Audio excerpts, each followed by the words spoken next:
I'm your host, Dara Marr, and I'm joined by my two trusty co-hosts as ever, Jake Woolhead and Fionn Malloy. Lads, how are you? I'm doing great. I'm really excited to have such an esteemed guest on the show.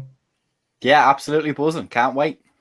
That's it. We do have a very esteemed guest because finally in on the show we can claim that there's a Super Bowl winner on the show because we are delighted to have legendary NFL coach Wade Phillips on the show. Coach, it's so great to speak to you. How are you today? Good. It's a pleasure to talk to you guys. I know you're big football fans, so I'm trying to get ready for the questions. That's it. I've been thinking of these questions now all week, and I'm going to scour every interview you've done trying to get you to answer some that you haven't answered before. We'll see. There might be a few of the same, but we'll try and make it as fun as possible. But first of all, how has the sort of last year and a bit been for you? Obviously being out of the game and obviously going through the whole COVID over the last year and a bit. Well, I'm sure the COVID's been horrible for everybody. So, but once football starts, I start watching football. I got to watch football last year, so that was good. And my son coaches for the Rams, so we pull for them. Yeah, of course, and I guess like that's it. It's such a different environment that we saw last year. Of course, empty stadiums everywhere. Well, apart from a few stadiums that had some participants, and like you said, your son's the tight end coach at the Rams. Have you actually been to visit the new stadium yet? I've seen it built, but I haven't been to it. I'm going to a game in September, though. Oh, nice. Excellent. Coach, I have a quick question before we get started. Obviously, you're a long time in the NFL, most recently a defensive coordinator. And we have a lot of listeners who, especially on this side of the pond, will follow American football, but don't necessarily grow up with the culture and the structure. So I was wondering if maybe you could take just a quick minute just to describe to the listeners what's involved with being a defensive coordinator. That's obviously the top rank on the defensive side of the ball. And what's involved in a game week in terms of, are you doing coaching? Is it more the game plan side and the management side, or what's involved with being a defensive coordinator? Well, we got to learn. We got to study the other team we're playing and get ready for them and be able to stop them. So it's coaching the coaches. We have usually a big staff. So, but the game plan is really the key thing. We put together what we think will stop what they're doing, and then we make adjustments during the ball game. So, and it's, there's a lot more involved. There's a lot of different defenses, a lot of offensive plays, motions, all those things you have to take into consideration. So you have to plan something. You have to be able to execute what you do really well, and then you have to be able to adjust. So all those things, plus, like I say, working with the coaches that you're with. And even the offensive side of the ball, melding together with those guys to make sure, that we're on the same plan as far as what we're going to do. For instance, if you're gonna play a Tom Brady, is different than a rookie quarterback. So some things you do against a rookie quarterback you wouldn't do against Tom Brady, because he can recognize those things and take advantage of what you're doing. So. And then the offense has to probably take more chances against a Tom Brady so they can keep the ball away from him. So that goes into game planning also. Coach, and when you're watching a game of football and you can see one team is down a good bit at halftime going into the locker room, and you mentioned there the halftime adjustments, like that is obviously a huge part of coaching a defensive game. So if you're losing, what do you go in and you tell the players? You have to make up a plan on the fly, make sure it's going to adjust to what they're doing, and you have to kind of pump up your players and say, listen, this is what we have to do. This is going to have to play the game this way. So obviously that's going to be hard for you. Do you think it's hard when you watch the game and you can see that the coaches aren't doing it? Is it kind of annoying to watch that as an ex-defensive coordinator? Well, some of it is, I have things certainly I would do, but in our game, it's a constant. I mean, after the ball changes hands and our offense goes out there, we get with the defense every time and say, hey, we're doing this. We need to adjust this and So, it's not really halftime adjustments. It's adjustment after every series to make sure that everybody's on the same page. You keep them pumped up in what they're doing. If we're doing something good, you encourage it and say, keep playing. If we're not doing well, then we've got to get with them and say, hey, we got to do this better, that better, and, make everybody accountable. Yeah, and how important is sort of trust in your sort of assistant coaches as well? Because, like you mentioned, there is a lot of game planning needed leading up to the game itself, and I guess especially a lot of your coaches spend some time sort of with the scout team to sort of make sure that they're giving you as close a look of what offense you're going to be facing this coming Sunday. Oh yeah, that's the practice preparation is really key. I mean, that's why you practice is practice the plays that you think are going to be the other team's going to try to do against you, and try to execute those plays with your second line players. So we try to make sure that we get the looks that we want to look, and we got to stop their best plays or their best players. So those two things are part of the game plan, especially their best players. Pro football is really about matchups. It's if they've got a great receiver, then we've got to double cover him. If we've got a great cornerback, well, then he doesn't need as much help. It goes all down the line that way. If you've got a Aaron Donald or a J.J. Watt, you got to make sure that they get one-on-one, rather than the other team being able to double team them in passing situations. So that all of that's involved in the game plan. Yeah, and you mentioned like J.J. Watt and Aaron Donald, and in your career you've always had sort of these like standout defensive linemen throughout your teams, whether it has been the Texans, the Broncos, the Rams, and what makes having that sort of player on the line that terrifies every offensive lineman and quarterback? What makes them so important for the rest of your defense? Well, just like you said, they have to account for him. They have to, have a game plan basically for one player, and then, if they put too many people on him, you can take advantage of what they're doing. We have 11 guys, they have 11 guys.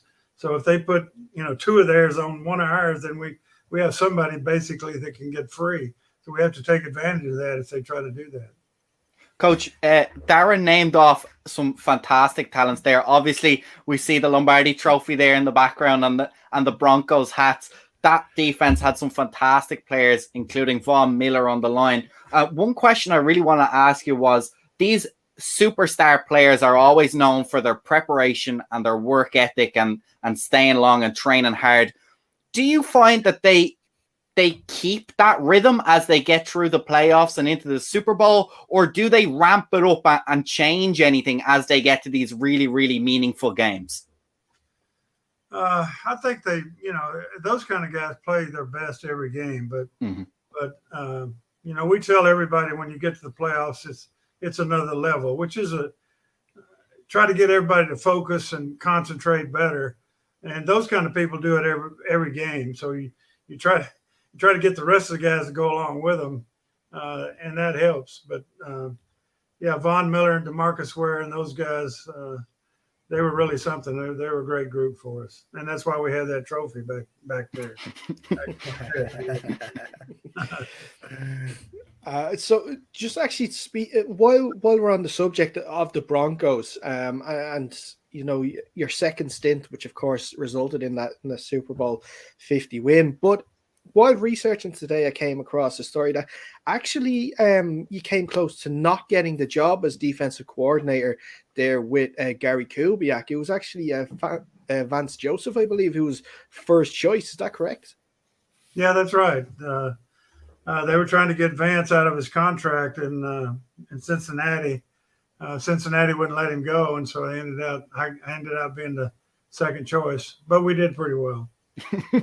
I definitely say you could feel pretty happy with what you achieved there in the second stint, and of course the 2015 team was known as no fly zone with Aqib Talib, Chris Harris, TJ Ward, just to name a few. But one player that you had in your LA Rams time, briefly towards the end of LA Rams time, was Jalen Ramsey. And would he be where would you sort of rank him in sort of the sort of DBs that you've worked with over the years? Well, he's an elite player. I mean,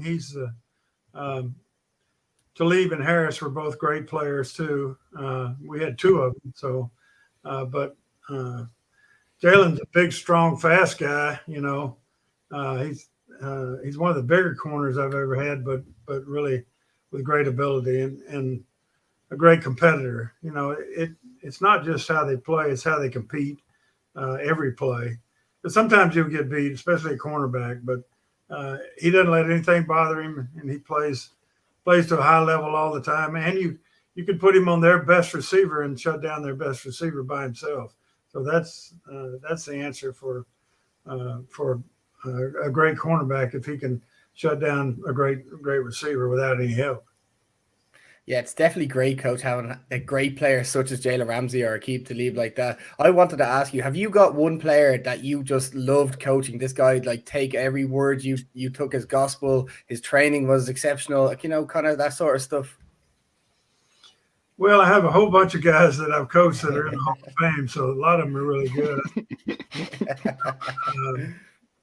Reggie White comes to mind. Reggie, if you know about Reggie White, he was one of the great players that I coached for 3 years in Philadelphia. So he was phenomenal. But I mean, like I say, I think I had about 20-something players that are in the Hall of Fame, so that I've coached. So it's hard to pick one out, but in the last few years, you know, the Von Miller and DeMarcus Ware. I think DeMarcus Ware will be probably in the Hall of Fame next year. And then, you know, Aaron Donald, obviously, right now, and J.J. Watt.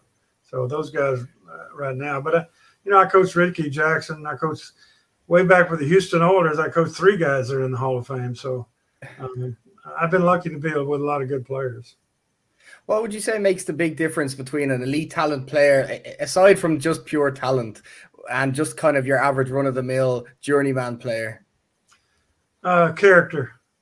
I mean, they all have ability, and we have a lot of guys with ability that don't live up to their ability. So if you have a guy that's really, really a high character guy, and I could say that about all those guys I talked about, they were leaders. They were hard workers, like you say, extra hard workers. They tried to not only compete against the people they're playing against, but compete against their own teammates to be the best player on the team, and that made a difference. We're in the middle of the preseason now, and obviously we've seen some cuts happen already, and over the next couple of weeks, more cuts will come down. You were talking about the kind of the character aspect of the players in the preseason. Is that something you look at for those bubble players, those guys who were right on the edge of making the cut, making the team, or being dropped, or is it a pure talent thing on that end of the roster? Well, it's talent and really, you know, smart players get better. Mm-hmm. So if you got a smart player that doesn't make many mistakes, he can get by with some things that a guy that makes a lot of mistakes, even though he's got a lot of ability, you want the consistent guy that plays well and is not going to make mistakes. The more mistakes you make, the less chance you have of making it. The more mistakes you make on offense or defense cost you ball games. So it's really you know, you have to have guys that don't make mistakes, and then the ability comes. If you have a combination of both those things, then you have a great player. Yeah, and one of those great players that you coached early in his career is J.J. Watton. He's decided to lead the Texans in the offseason, and he's made his way over to Arizona. How do you feel he's going to get on with the Cardinals next year in the NFC West? Yeah, he's going to give him problems. He's still a great player. I watched him some last year because I was out. I got to see him play, see the Texans play quite a bit, and he's still got it. I mean, he's still a tough guy to stop. You know, we let him do a whole lot of things that you wouldn't let another player do, in that, you know, he could look at formations and tell kind of where they're going to go with the ball, and we'd let him stunt or go go to that area or rush the passer. If it looked like it was going to be a pass, he would be rushing the passer first. So he's exceptional that way. And if you let him do those things, he's a tough guy to handle. Yeah, and it just looks with tandem. Hopefully, if Chandler Jones can get his contract issue sorted out with Arizona, it's definitely something that's going to cause a lot of quarterbacks in the West a lot of trouble. Oh yeah, he's going to give your quarterback a little trouble up in Seattle because he can rush the passer and Chandler Jones can too. So that makes it tough. Although that kid's a great quarterback. Coach, I'm a Washington fan, so I'm pretty excited about our defense this year. We've got Chase Young and all sorts of young talent there on that defense. Is there another defense around the league that you got your eye on as a hot up-and-coming unit, do you think? Well, I mean, you got to look at the Bucks. You know, they played really well last year, and you know, they have a strong defensive team. Hopefully the Rams will be good this year. I'm pulling for them to do well. But I think we just have to get into the season and see what everybody's going to do. Preseason, it's hard to tell, you know, because they don't play their frontline people. But once they put all their starters in, we'll see who has a strong defense. And, you know, we did it in 2015, and I think the Bucks did it, even though they had Tom Brady last year. You know, if you have a great defense, you got a chance to win it all. Well, they say defense wins championships, or at least they did in the old days. I think that philosophy might be changing slightly now, but yeah, a little bit. But it's, you know, it's still an offensive game. You know, a lot of the rules are for the offense, and people want to see more scoring, and you know, they don't want to see 2-0. They want to see 30 to 35. So, but that's okay. Not us. We love a good defense here on this show for sure. Two-thirds of this show play on the defense, so that's what we like. Yeah, one thing that no-fly zone. We were great on pass defense, but we led the league in run defense too. So that was a pretty strong team. We led the NFL in run defense and pass defense. I believe it was 19 different categories in that season alone that the Broncos defense was number one in. Yeah, we were. That was one of the great defenses that certainly I've ever been around, but probably anybody's ever been around. Well, can I ask actually, because you came in 2015, and the year before, obviously, it was Jack Del Rio's defense, and it ended with, you know, a pretty big loss against the Seahawks in the Super Bowl. What did you feel coming in that year? That wasn't the year before. They lost in the playoffs. Oh, sorry, it was. You're right. Yeah, you're right. Sorry, there was a year in between. But go ahead. I'm sorry. No, you're totally right. Totally right to stop me there. But I was just going to say, when you came in, did you feel that there was a lot of changes needed to be made, or did you see maybe just those one or two things that maybe just needed to be tweaked a little bit just to sort of get this defense to where it could be and where obviously you brought it to? Well, we changed a lot of things. We changed from a 4-3 to a 3-4 defense, so we changed completely the defense overall, and the coverages that we were running were a lot different than what Jack Del Rio ran. So there was quite a bit of change there. But we had a lot of good players there. Now, like I say, we brought in DeMarcus Ware, who I had it with the Cowboys. It made a big difference for us too. To have those two outside guys that can, you know, put pressure on the quarterback all the time was really big. Yeah, and obviously we mentioned them briefly there. Sorry, the Houston Texans, obviously a team that you've coached before, and also a team that your father did as well, Bum Phillips. And there's been a lot of changes in this last off season with the team, obviously with the new coach David Culley, the new GM Nick Caserio, and what have you made with what's been going on in the off season there? And do you feel that maybe the Texans could be in a bit of trouble now over the next couple of years if the right decisions aren't made?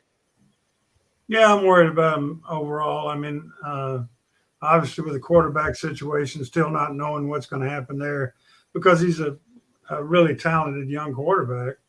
Quarterback is a key, and their defense was so bad last year that they've got to improve that. So I'm hoping. I live in Houston, so I pull for the Houston teams, but I don't see a good outlook this year. I mean, I'm afraid.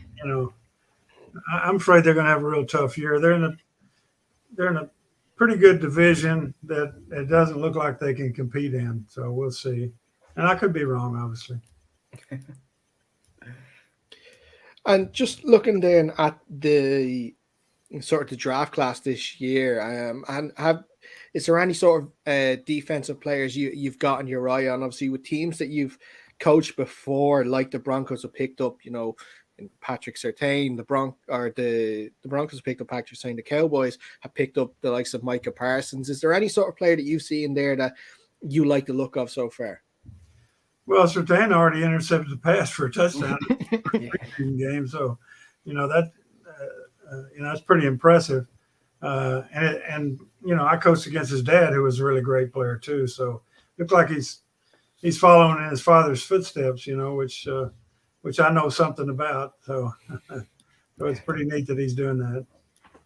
Coach, we were talking there about the guys just drafted, but I want to talk really quickly about, we've just seen in the last couple of weeks 2 massive contracts handed out to guys who are a bit further on in their career. Darius Leonard obviously becoming the highest paid linebacker, and then just now we've had Jamal Adams be the highest paid safety. What do you think of those deals? Are they good deals for the teams? Do you like those 2 players?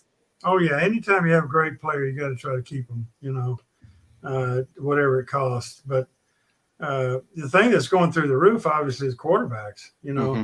I mean, I think we're almost getting down to average quarterbacks making $20 million a year. So, which I don't begrudge them the money. I'm just saying, you still have a salary cap, and if it takes away too much from your team on an average player. Now, a great quarterback, obviously, you got to keep them. You got to keep Mahomes. You got to keep those kind of guys on your team. But I'm not sure all those guys that are making $20 million a year, you couldn't use the money somewhere else, for defense or wide receiver or something, or an offensive lineman. So you still have to be careful giving out too much money to any player. But the quarterback salaries have gone up so much just for a starter that it's a little precarious there. Well, yeah, now has become the norm, and we were speaking to a Bears podcast earlier on in the week, and they've got 2 backup quarterbacks on pretty sizable money in Nick Foles and Andy Dalton too. So it seems as though not just the starter position, but the backup position money for quarterback now is starting to rise a good bit as well. But we have also seen the sort of Fionn mentioned Jamal Adams and Darius Leonard, but Jalen Ramsey also obviously breaking, I believe he broke the 100 million mark for his contract as well. So it looks as though it's slow, but it seems as though that the defense value is sort of catching up with some of its offensive counterparts, obviously minus the quarterback. Oh, sure. Yeah. And those guys you mentioned, those guys are, if you have an all-star player, Pro Bowl player, and especially an all-pro player, all-pro means he's the best in the NFL. Yeah. Pro Bowl means he's the best in the NFC or AFC. So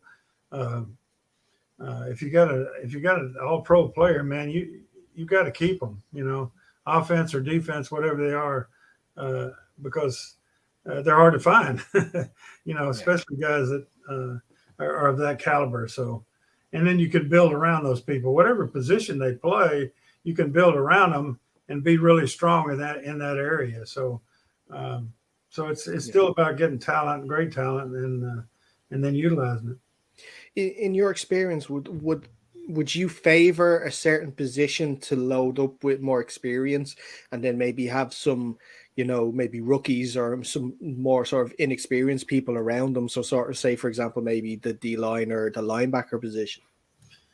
Well, on defense, you want pass rushers. If you can get pass rushers, it helps the defensive backs. It helps everybody.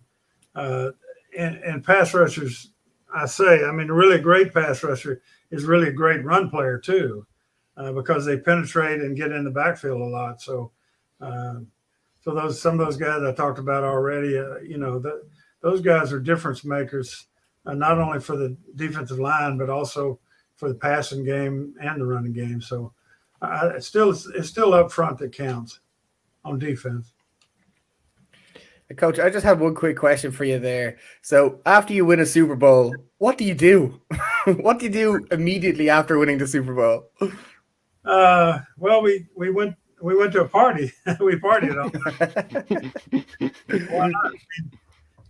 It's a great experience. There's nothing more than that. I mean, it's a funny feeling in that that you're the best in the world, the best at that time. You're the best in the world, but there's nothing more to accomplish that year, and not many times in your life that you say, "Well, there's not any more to accomplish." Now maybe winning it twice or something like that, but I mean 2 times in a row. That was what was amazing about the Buffalo teams that went to the Super Bowl 4 years in a row. I mean, they didn't win it, but it's pretty amazing that they came back year after year to get there. So it's a tremendous accomplishment, whoever wins it. But there isn't much more you can do that except, enjoy your trophy. So is winning the Super Bowl the most fun you've had in your career, or what's your standout moment so far? I've had a lot of them. Some of them are taking over a team that wasn't very good and making the playoffs the first year. I think I did that 7 times. So that's pretty exciting. Mm-hmm. And even when I coached in college, I coached at University of Kansas, and we beat Oklahoma, who had won 29 straight games. We beat them 23-3, and that was one of the great upsets of all time. But it was a great experience. And then I coached in high school and enjoyed that too. So I love coaching, and I love being around the game itself. It gives a lot back too. It's a lot of gratification that when you are successful to say, "Hey, we accomplished this together." Yeah, and is there a chance that we're going to see you back in the league at all, or have you maybe sort of closed the book on coaching, or are you waiting for the right opportunity?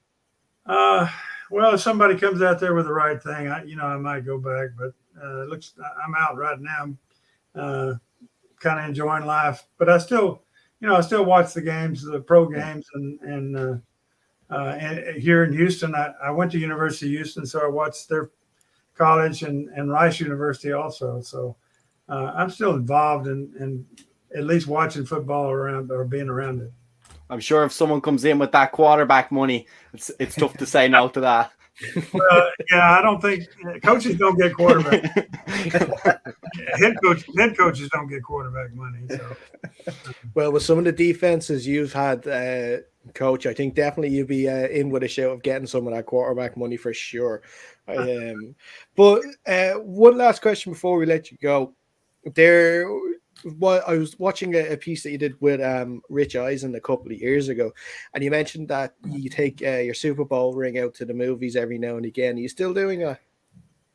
Well, we hadn't been able to go to the movies for a while, so we just get back to going out. But yeah, I should have worn it today, I guess. But yeah, I take it out. I'm proud of it. I'm proud of what we did, and like I say, that team. That's going to be a team that they're going to say, "Hey, that was a great team a long time." And now I did go to the Hall of Fame ceremonies and enshrinement with Peyton Manning and then Steve Atwater. I coached the first time I was with the Broncos. We drafted him, so I got to go to the Hall of Fame enshrinement and saw those guys, and it was really neat to do that. Yeah, well, Coach, it's been fantastic to speak to you today. Thanks so much for the opportunity. We wish, obviously, you all the best for the forthcoming season and your son with the Rams. Just maybe not the 2 games they face the Seahawks in. The rest of the games we'll wish them all the best because that second place in the West is up for grabs this year. So both of them can go to the playoffs. So that's exactly. Yeah. Maybe not meeting the wild card game again like last year. Right. Maybe wait until the divisional or the Right. NFC conference. Yeah. Well, you guys are great, man. I love the enthusiasm across the pond, you call it, and I appreciate that because we love football here, and I see you guys do too. So that's neat. It's good to hear. Well, that's it. Well, just even a quick little backstory before the reason why this show became a show is because we actually all play in a league together. Okay. We all play for the same team, and we decided to set up this show just because we love talking about football so much at training. We said, let's put a mic in front of it and let's see if what we record is of any use. And it seems to be going well so far. Well, good. If you need a coach or a defensive coach, let me know. Well, be careful because we do. We can't quite give you that Mahomes money, but we'll pay you like in pints of Guinness or something if you want. That's fine. That's good. But listen, like I said, thanks so much for taking the time to speak to us. We hope that you enjoy the football season. I did enjoy it. You guys did a great job with it too. I appreciate the questions. Thanks, Coach. Thank you so much. So that is it for this show today, guys. Before we let you go, make sure you are following us on Twitter at UnderCenterPod, Instagram at UnderCenterPod as well. If you want to get the show in the audio version, just find us wherever you get your podcast, Under Center Podcast. You'll find us there too. Of course, make sure you're following Coach Phillips at Son of Bum on Twitter if you want to follow him there as well. But that is it for our overtime podcast. The overtime podcast as well. Sorry if I left that out there by mistake. But yeah, like I said, that is all the time we have for this week. We'll be back again soon with another show. But until then, stay safe and we'll see you soon.